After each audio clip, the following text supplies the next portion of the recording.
Hi, this is David Desert of Pancanology. I'm an engineer and pancreatic cancer survivor. Today I'm going to review causes of high CA19-9 readings in pancreatic cancer.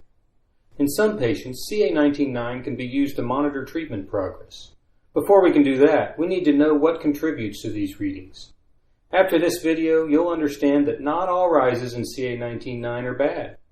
You're going to know more of what's going on in your own body. It's time we put the patient in the driver's seat. Let's look at reasons for high CA19-9 readings in pancreatic cancer. You can find some background information at PanCan.org's site here. High CA19-9 levels for pancreatic cancers were first reported in 1981. Let's look at a random sample of 20 pancreatic cancer patients. 2 of these 20, or about 10% of the population, don't produce much, if any, CA19-9. These people appear to belong to a Lewis antigen subtype called LE-A-B-. Blood bank data from 2014 shows that about 6% of Caucasians and 22% of African Americans belong to this group. These patients won't produce high levels of CA19-9. In addition, not all pancreatic tumor types produce high CA19-9.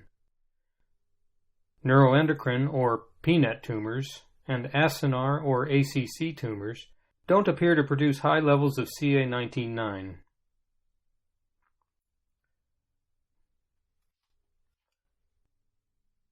Everyone else with adenocarcinoma or PDAC tumor types do produce higher levels of CA19-9.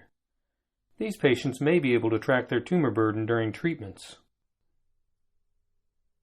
I'm going to use this drawing to illustrate what might be going on as CA19-9 levels rise or fall. At the top of the picture we have the liver that produces bile. Bile flows through the bile duct into the pancreas, joins with the pancreatic duct before emptying into the duodenum. The gallbladder can store excess bile for times when we eat especially fatty meals, and the liver can't keep up with the need for bile. Branches of ducts inside the pancreas collect digestive enzymes for the duodenum. And a section of the duodenum is shown where the bile and enzymes are dumped to help digest food. Of course, patients who've had a Whipple procedure have a significantly different structure. So what causes rises in CA19-9? Live PDAC tumor cells. It seems that CA19-9 marker levels rise with the number of tumor cells.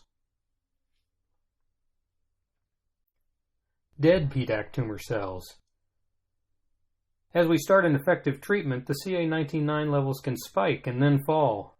This makes it hard to tell what's going on until a few readings later. Bile duct obstruction. If the tumor is near a bile duct as it enters the pancreas, its growth can sometimes pinch off that duct.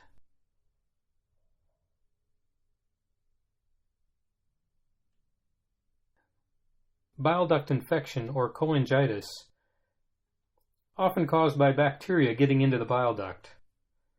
Patients with a bile duct obstruction might get a stent placed during an ERCP, which has the risk of bringing bacteria up from the duodenum and into the duct. Pancreatitis, often caused by the pancreas digesting itself with its own enzymes. In this blow-up of a branch of the pancreas ducts, the acinar cells produce the pancreatic enzymes. The ductal cells form the system of pipes that collect these enzymes from throughout the entire pancreas. These are the ductal cells that become cancerous in pancreatic ductal adenocarcinoma, or PDAC. As the tumor grows and blocks up the pipes, some enzymes can no longer get out.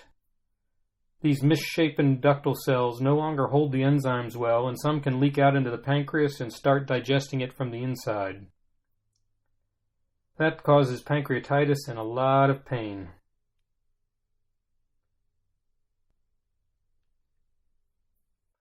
Liver cirrhosis.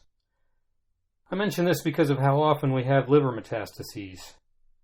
If you have known liver mets, this is one you might want to keep in mind.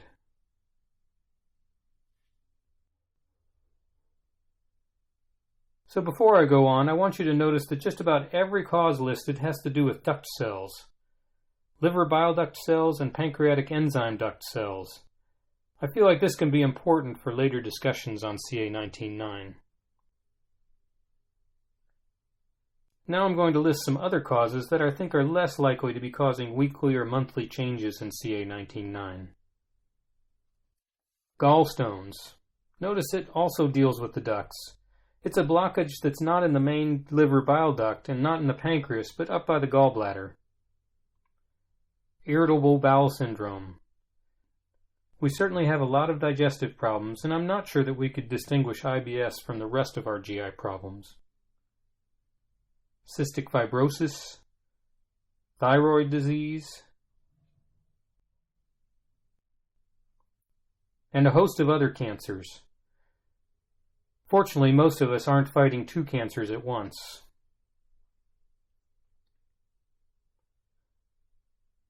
A lot of information for this video was drawn from this Medscape article. Here's a summary of the important contributors to CA19-9 levels for various types of pancreatic cancer. Notice that the tumors in the tail of the pancreas are less likely to affect the bile duct. We'll use this table as a starting point for trying to use CA19-9 to track tumor burden in later videos. That's my review of the causes of high CA19-9 readings in pancreatic cancers. With this information, I hope you'll have more informed discussions with your doctors. My goal is to allow some of you to track your tumor burden using CA19-9 readings between scans. If we could know when a treatment is losing effectiveness, we can make better plans for the next one. If you have any questions or comments, please leave them below.